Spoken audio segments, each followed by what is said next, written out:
beware. Beware. This is a warning. The Grim Reaper of radio, Bob Romanik, with his off-the-record show is about to air. He's probably the nastiest and craziest son of a bitch that you've ever had the misfortune to encounter. The Grim Reaper show will be very controversial and probably quite tasteless. If you are even slightly offended by controversial matter concerning religion, racial matters, politics, or life's problems, you are hereby warned to turn this program off immediately. The Grim Reaper show will be, like his face, very scary and very ugly. At this time, not proudly, but shamefully presents to you Bob Romanik, the craziest son of a bitch on the radio today.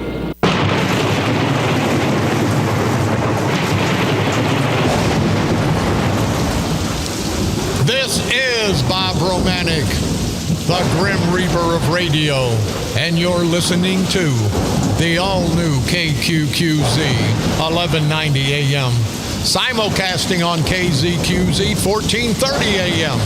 Insane broadcasting, your guardian of the First Amendment, America's bi-state voice of freedom, radical radio at times, and we are, as always, proud, very, very proud to be the Patriot. Good Thursday morning. It's going to be nice outside today, but always watch your animals, watch your children, watch each other. Gotta say, I am an angry American. I see on TV, and I made the call, remember? Talked about the black church being burnt down in Alabama, and it had vote for Trump. Well, come to find out, it was a black man who burned it down.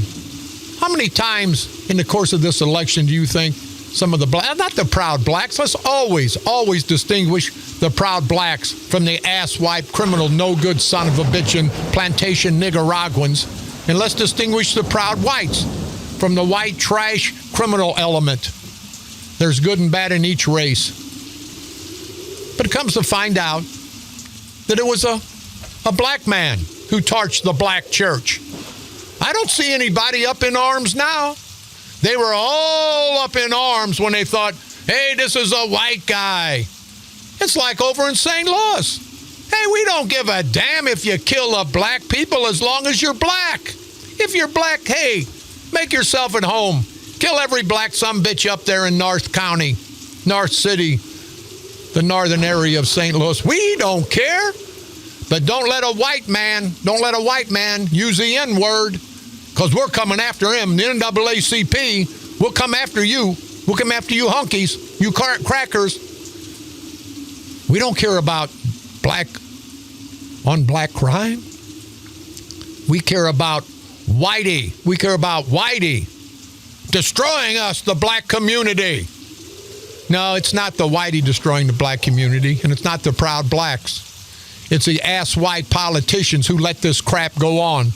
You see what went on in St. Clair County? The election was stolen from all of us, but that's okay. I'm not going to cry over spilt milk. As you heard me, I really didn't want to go to Springfield. I wanted to see Roger Cook and everybody else on the ticket win, so this county would be better off. But the good people in East St. Louis, Centerville, Allerton, the proud black community that I think sometimes proud but ignorant, they decided, let's give them another 4 years. Maybe things will change. When I said if things ain't changed after 20, 30 years, you people are a bunch of idiots. But I see this on the back page about the black member of the church burning down the church and putting vote for Trump. Guarantee you he wasn't going to vote for Trump. He just want to play that race card. And I think that's what hurts race relations in this great country. Too many blacks are using and playing the race card when it's not warranted. Now, there's racial situations and racist situations. And then you cry racism. I'd be the first to cry racism, because I'd be proud black. If I was proud and black, I'd be proud and black, and I'd be loud and proud. And I don't blame the blacks when they come out. when there's a reason to come out. And I'll support them. I've supported the black community a lot of times when the NAACP sit on our Nicaraguans' asses. I've supported the black community when the blacks wouldn't. So don't give me that racist crap about me. You heard Ku Klux Klan. I interviewed Ku Klux Klan. They said that was me. That wasn't me. That was the epitome of a true racist. So you compare Ku Klux Klan to Bob Romanik, and you'll see Bob Romanik's not a racist. I'm a realist. But see, nobody's concerned about this black guy burning down the church. Guarantee you they were all up in arms. Another white person my ass. And speaking about race relations, hopefully today, I think he's probably on his way in, Mr. Kevin Jackson. He's a Fox contributor. Actually saw him last night on Fox News. He's the executive director of the Black Sphere, and we're going to talk about that. He's a syndicated radio host of the Kevin Jackson Show. He's an Amazon bestseller author, Race Pimping. That's the book that we want to discuss. He's also from the St. Louis area. So hopefully, Mr. Kevin Jackson will be our guest here momentarily. And I'm going to let him know. I salute a man like that. He's a proud black man. But he's not going to let that blackness hold him down. If he was a white man, I don't think he'd let whiteness hold him down. I think he believes like me and everybody else. We want everybody to have equal opportunity. But Kevin says in his book, a lot of people, both black and white, they just don't want equal opportunity.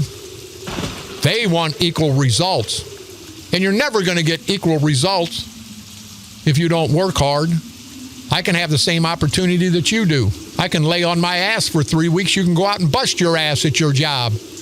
We both had the same opportunity, but we're not going to get the same results. The opportunity should be guaranteed in this great country of ours. The results should be on us, but people don't understand that. But I just thought, what a tragedy. Front page, burn a church down, vote for Trump. But that's got to be some white racist. No, it was actually a black racist. And then you know I'm far from being politically correct. You get these asswipe Arabs on a plane, and they start talking Arabic, and I think they thought it was a joke. But the rest of the people on the plane, they got excited. Excited my ass. I'd jump off the plane. I'm not going to take that crap. I'm not going to get up in there and get blown apart. But now these Arabs, hey, this is America, just because we talk funny. Well, let me tell you what, and this is not a racist statement. It pisses me off. And you guys know I'm here on the air. All I do is tell you what I'm thinking. I'm just thinking out loud every day I'm on the air. And I'm honest with myself, and I'll be honest with you good people. Most people won't be. I think to myself, in this great country of ours, when you're going through the register, when you're going somewhere to order something, speak English, you ignorant son of a bitches. If we go over to Germany, they're not going to learn English. We're going to have to learn German. We go any other country, they're not going to facilitate us and learn our language. We're going to not only have to learn their language, we're going to have to adopt by their customs. Not here in America. What a great country. We bring these ass-white bastards in, and not all immigrants, because there's a lot of good immigrants, as we all know, and I'm not a complete idiot. We're all immigrants from somewhere, but we did it the right way. You know, when the Italians come over, when the Jewish come over, when the Irish came over, man, they were happy. They wanted to be Americans. They wanted to assimilate to the American way of life. They wanted to be an American. They were proud. Now we get these no good son of a bitches immigrants, not all of them now, but we get a lot of them. They come over there and they want to burn the flag. You seen them bastards from Mexico? And I don't mean the proud Hispanic community. I mean the bastard illegal immigrants who wanted same fair treatment, and they're burning the American flag. You remember that. Fair treatment my ass. I put my foot up their ass, my red, white, and blue ass. My American foot will go up their Hispanic asses. They're illegal Hispanic asses, of course. But you understand, people, we got to wise up. Not more than wise up, we got to wake up. We must be in a big sleep. Now the Asians are talking. Minority lawmakers, this Asian gal, vows to push back against Trump. We're not a racist nation. What did Trump ever do to become a racist? That's that race card being played. I don't think Trump's any more racist than I am. I think he's a realist. But it says as Donald Trump prepares to take office, minority lawmakers in Congress are vowing to fight any proposals that would take aim at marginalizing communities across America. Are you nuts? Are you nuts? You come to this great country, you better be ready to follow the American way of life. And I ask for this Sharia law where they don't believe in women talking or they kill women if they don't cook dinner right. Whatever the hell the Sharia law is, I don't know all about it. Don't give a damn. But people, why the hell do these bastards want to come over to our country and then disrespect us? I say keep them all out until they're worthy. You hear me? Worthy of coming to this great country of ours. We got Americans in the Appalachian Mountains. We got blacks in the impoverished community that aren't eating, that aren't getting a good education. And these are American citizens, our family. But we're going to feed all these illegal immigrants? We're going to give them housing? We're going to give them educational care? And you get these sanctuary cities. Oh, yeah, that's what we want in San Francisco, in New York. We're not going to throw the illegals out. We love them here. All they're doing, that's that Democratic liberal bull crap, because they want to get them to be voters. And then they're going to control them like they control the black community. And for any of you blacks that think you ain't controlled by the whites, see, you're worried about the stupid crap. You're worried about the stupid crap, about a job, about maybe somebody using the N-word, disrespecting you. The Democratic Party has disrespected you idiots for your entire lives. One more time. These Negroes, they're getting pretty uppity these days. And that's a problem for us, the white guys. Now, we've got to do something about this. We got to give them a little something, just enough to keep them down. Just enough to keep them down and quiet them up. Not enough to make a difference. I'll have them niggers voting Democrat for the next 200 years. Now, you be mad at Bob Romanik. I'm not a racist. I'm a realist. That's exactly what LBJ and the Democratic Party did. That's a Democrat. That's a Democrat. A president who helped pass the Civil Rights Act of 1964. But you hear what he says? Give them a little something. Just enough to keep them down, just enough to quiet them down, but not enough to make a difference in their lives. And then, of course, there's this true American, true patriotic American. Nobody called this guy a racist. Nobody called LBJ a racist. They're calling Trump a racist for no reason. This true Democrat. I am strongly of the opinion Negroes ought to be in Africa, yellow men ought to be in Asia, and white men ought to be in Europe and America. The Lord made a white man from dust, a nigger from mud, and then he threw up, and what was left came down to Chinaman. I like that. It's not right, but it's funny. I think one man is just as good as another, so long as he's honest and decent and not a nigger or a Chinaman. Now, that's a true racist, right? Sure it is. That's not coming from Donald Trump. That's not a quote from Donald Trump. That's a quote from our great Democratic President, Harry S. Truman. So you people out there, black and white, get real. Get real. You're coming after Trump for no reason? Coming after Trump because the news media on MSNBC, on one of those primarily liberal, they're Democratic stations. They're not news organizations. A white man, a white Hoosier, an ignorant white Hoosier, smacks a black guy in a Trump rally. And they play that over and over and over again. You heard me. And now all of a sudden, Trump's a racist because of some stupid, ignorant white son of a bitch.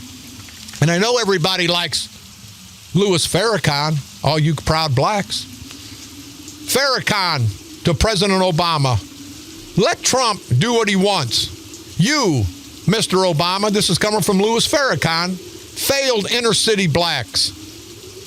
It says, your people are suffering and dying in the streets of Chicago, Mr. President, so you failed to do what should have been done. Farrakhan continued to say, it's time to let Republican presidential nominee Donald Trump do what he wants because he's going to destroy Obama's legacy. Obama doesn't give a damn about this country. He gives a damn about his legacy. And this is a proud black man. This is a man fighting for the black community, Louis Farrakhan. It's not Bob Romanik. Louis says, so you Democrats, you have been in their party for a long time. Answer me. You proud blacks, what do you get? You got a president, and all he's worried about is his legacy. You want Hillary to get in to protect your legacy, Mr. President, because Trump said the minute he gets in, he's going to reverse the Affordable Care Act and many other things. This is Louis Farrakhan saying, let Trump have a chance. These asswipe Democrats, not the proud rank and file Democrats, but these proud Democrats, these are rotten Democrats, they're not proud. They're not a proud people. It's a political organization, as we all know. I want to go here for a minute. Death sentences in 2016, lowest since 1970s. Now, I got to say to the death sentence, I thought about it, and again, I'm thinking out loud. I don't think I'd want to take anybody's life, other than if they killed one of my family members. Then I think, well, don't other families think the same way? So why wouldn't we have the death penalty? You know why we don't have it? Because these politicians don't want it. Let one of their family members get killed. Them some bitches will be for the death penalty tomorrow. And I say that's bull crap. It says only 30 people were sentenced to death in the United States this year, the lowest number since the early 70s, and a further sign of the steadily decline in the use of the death penalty. The growing reluctance of juries to sentence defendants to death is one of the several factors contributing to the overall drop in executions. I say, hey, kiss my ass. Kiss my ass, juries. I don't think that's right. I think a jury should be fair and impartial in their decision of guilt or innocence to the defendant.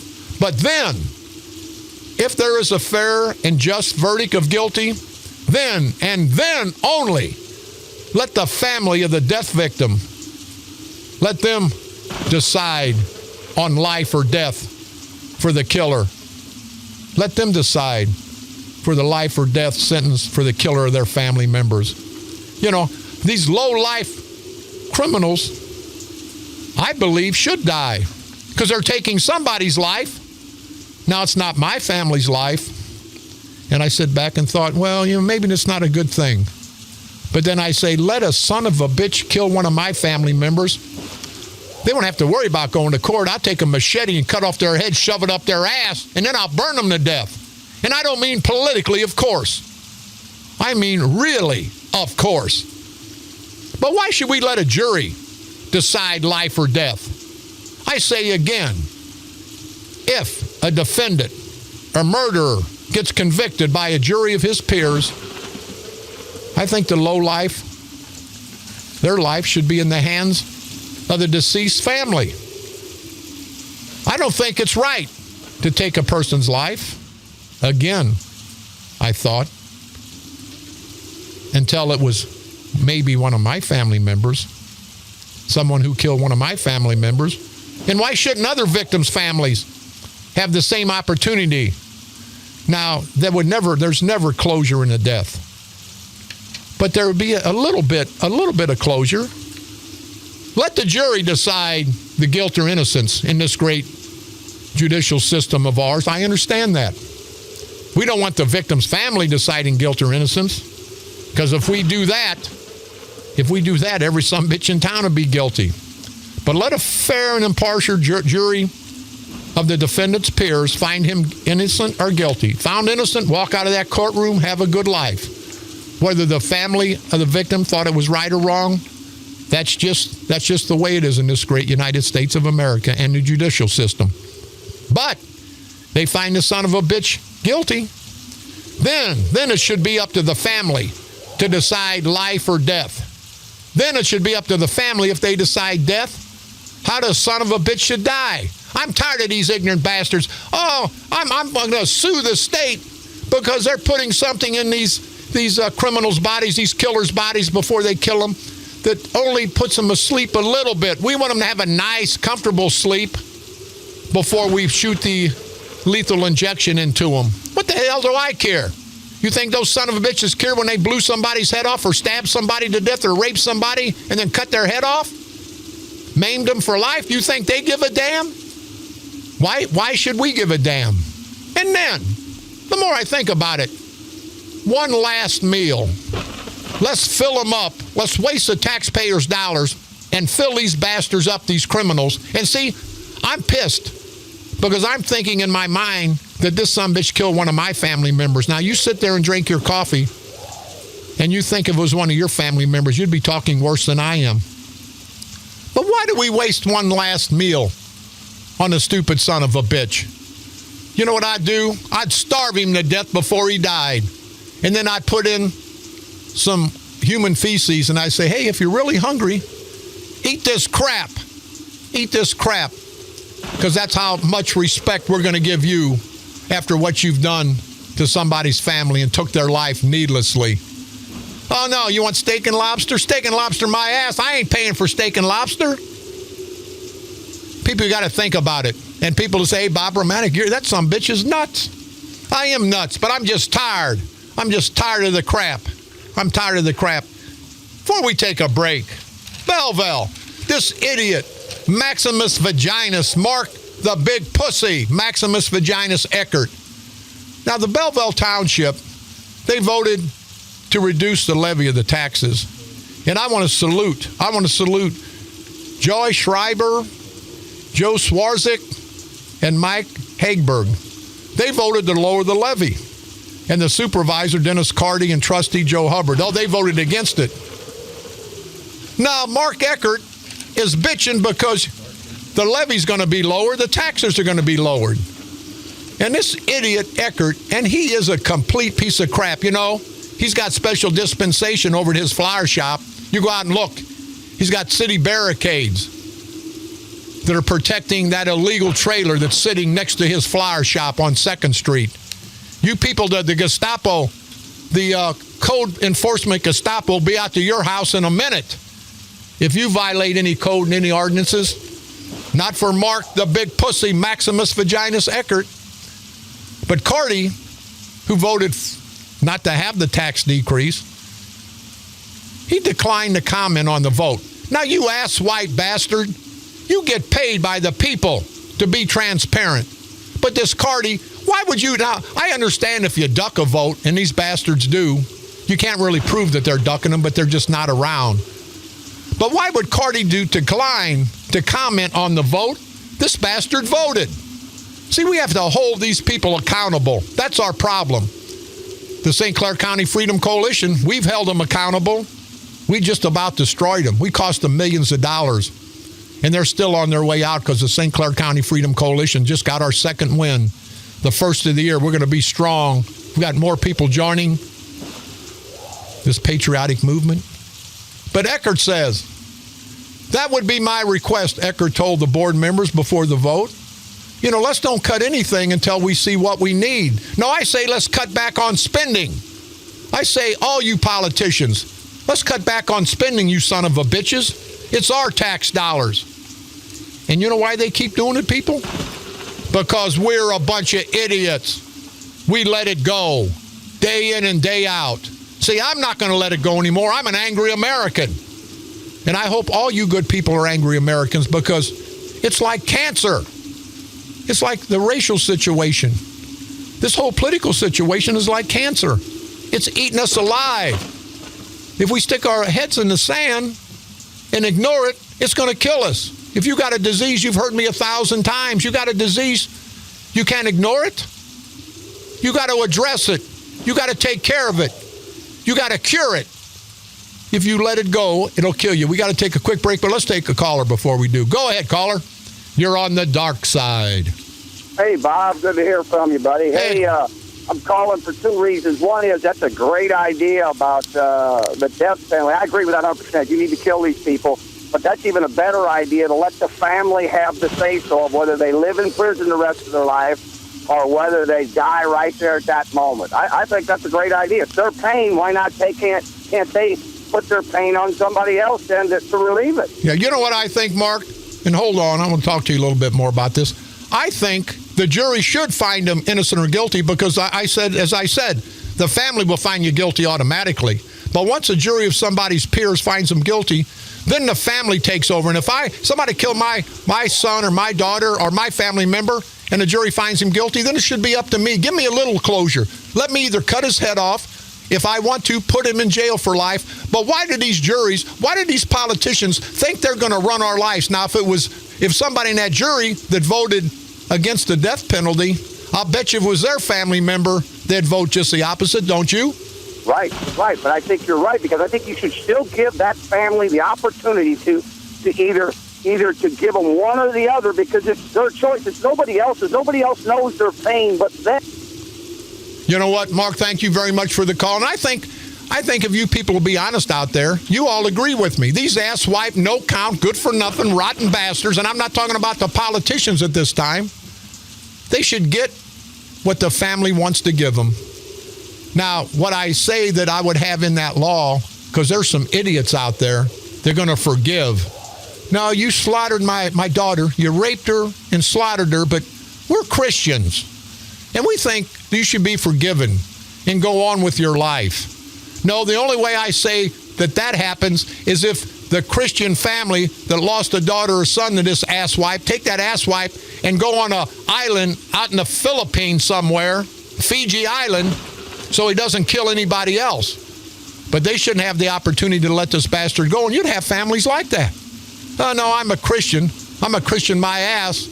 I'll take that sword off one of them horses at the Vatican, and I'll run it up your ass, and I'll chop your head off and shove your head up your ass, and then burn you to death. You hurt one of my family members. This is Bob Romanik.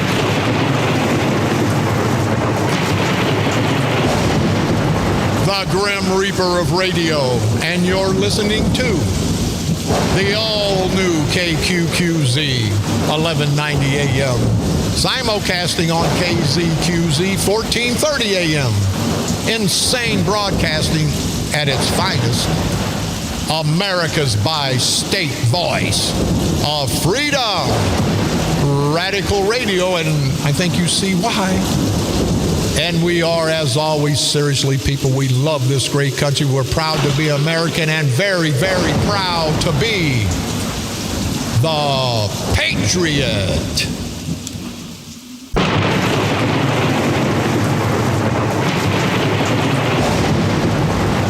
This is Bob Romanik, the Grim Reaper of radio, and you're listening to the all-new KQQZ 1190 AM, simulcasting on KZQZ 1430 AM, insane broadcasting, America's bi-state voice of freedom, radical radio, and we are, as always, proud, very, very proud to be the Patriot.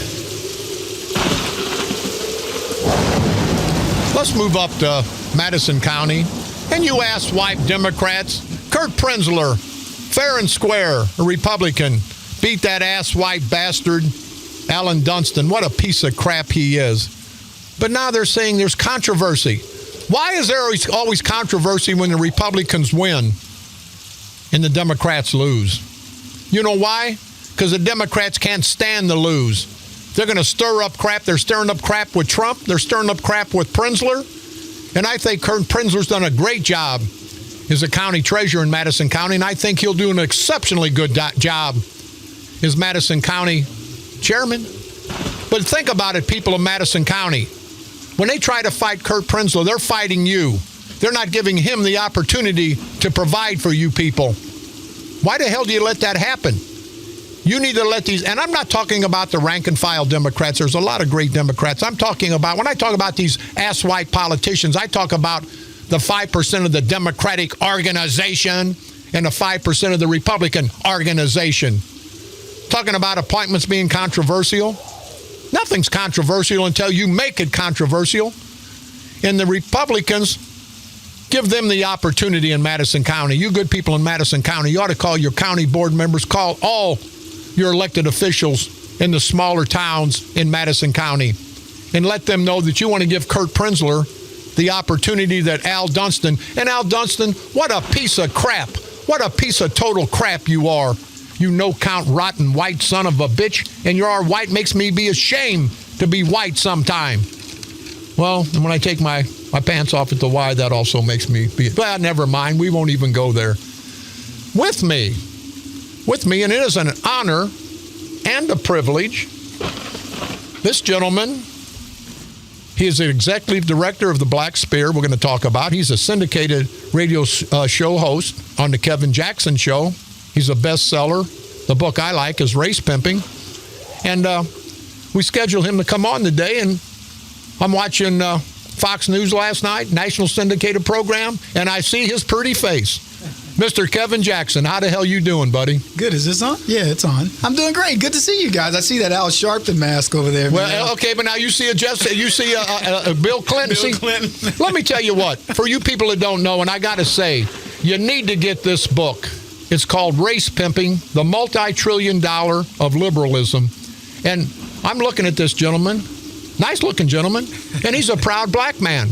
But I got to say this, Kevin, before we get started. In this book, I like some of this. And I've talked to some of my black friends, and they say, that's a no-good sumbitch. He ain't for the black community. And Kevin, you know what I tell them? What? I said yesterday. I said, let me tell you what. You get a real man like Kevin Jackson, he's going to tell it the way it is. He's going to take that cancerous situation. He's going to address it. He's going to cure it. I said, he is a proud black man, but he wants to put everything in perspective. And it ain't all about, and I like when you say, some of the blacks, if something goes wrong, it's all the white man's fault. Oh, yeah. Yeah, it's always a white man. Everybody's crying, man. Everybody's belly aching. But Barack Obama's, he rode in on race, right? Rode into the office on race, and he's riding out on the idea of racism. He's been in office 8 years. It changed his life for the better. His life. Right. I'm saying it changed his life. This is a guy that went from being a relative nobody in 2004 to occupying the White House for 8 years, and he's still mad. And Kevin, they talk about Trump has no experience. Hey, this man's a billionaire businessman. Other than being a political activist, what did Barack Obama offer to our great country? You can't even mention those two in the same voice. I mean, in the same sentence. But Donald Trump brought actual real-life experience. And look at what he did at Carrier. I mean, the biggest thing you could talk about is what this guy did when Barack Obama was saying, what's he going to do? He going to use a magic wand? Yes. In fact, he is going to use a magic wand. And you know what the magic wand is? We all know what it is. It's one word, folks, experience. He's done it. He's been there, done that. Barack Obama had no clue how to save jobs at Carrier. People are listening now, and I got to say this, and Kevin, I tell all my people, you're a professional radio guy. I'm just an angry American. Kevin is a proud black man, but he sounds white.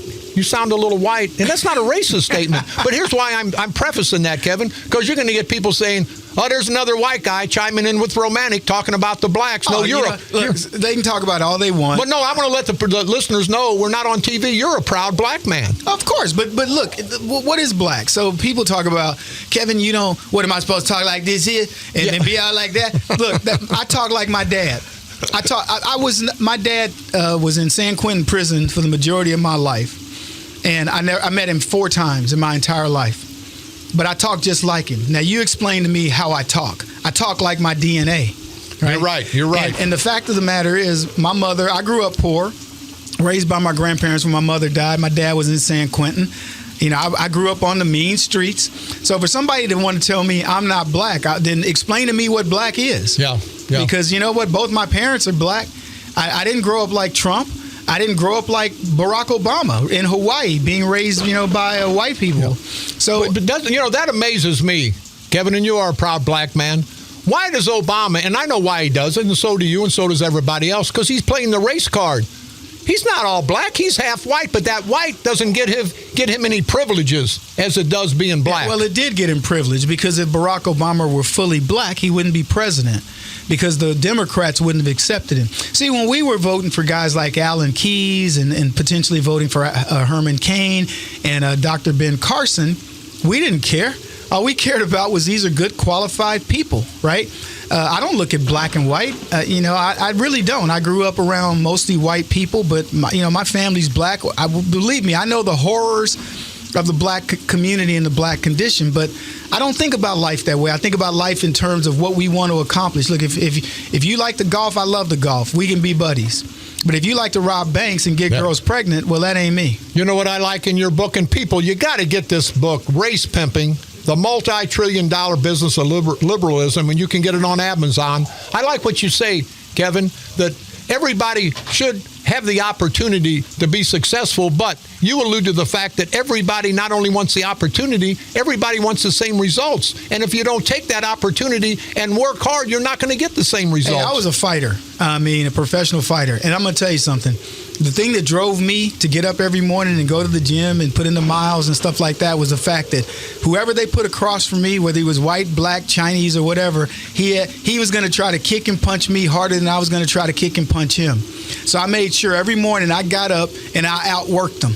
And I look at life as that way. It doesn't matter what. Look, we're both radio novices. I didn't grow up doing radio. But you say you sound good for radio and you don't look so good for no. But Kevin, here's the problem.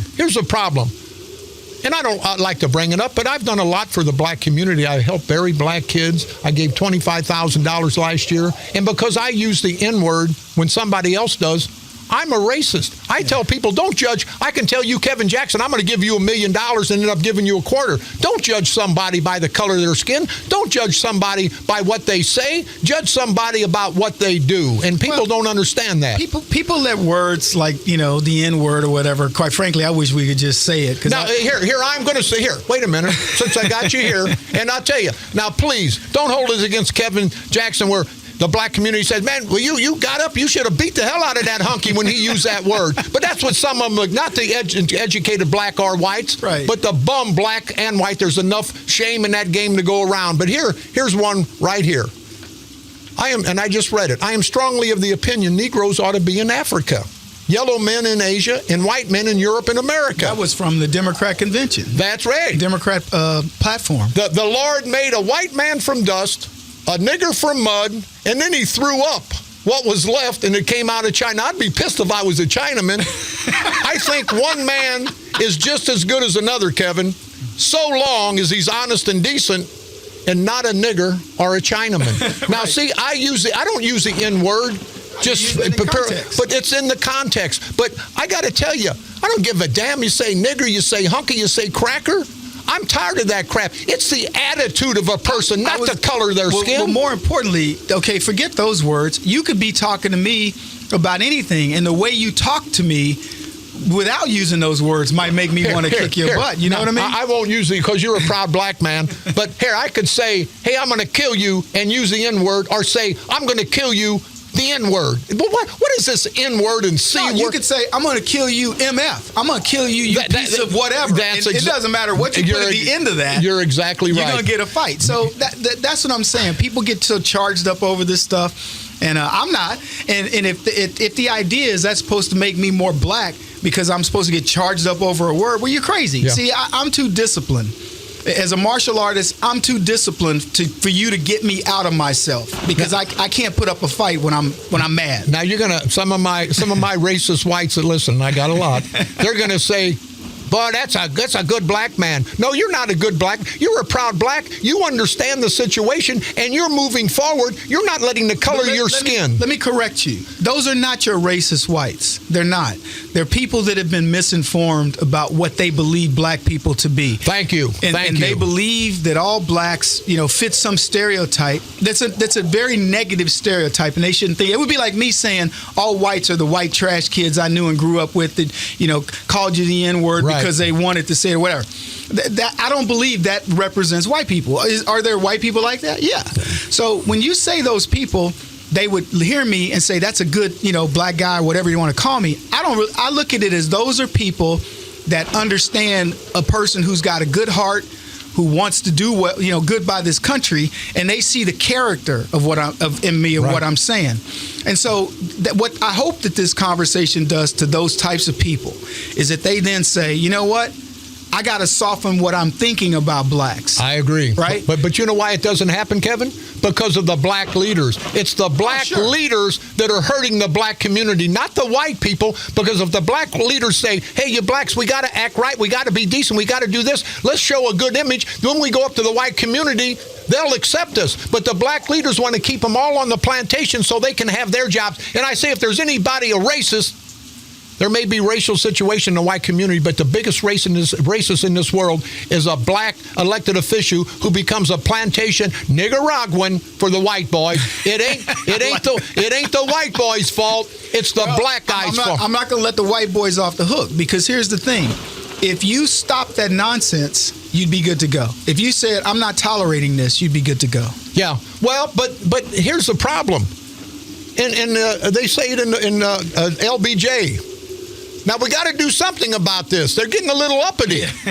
We got to give them a little something, just enough to quiet them down. But not enough. But not enough to make a difference. Right. I'll have the niggers voting Democrat in the next. And you know why years. I say that? They can get mad at Bob Romanik. I am poor white trash from the housing projects. They don't get mad at LBJ. Right. They're getting mad at Trump. Trump ain't done a damn thing racist, but they're mad at Trump. Yeah, they don't get mad at FDR. He was the biggest racist on the planet. The dude put a segregationist on the Supreme Court and a member of the Ku Klux Klan.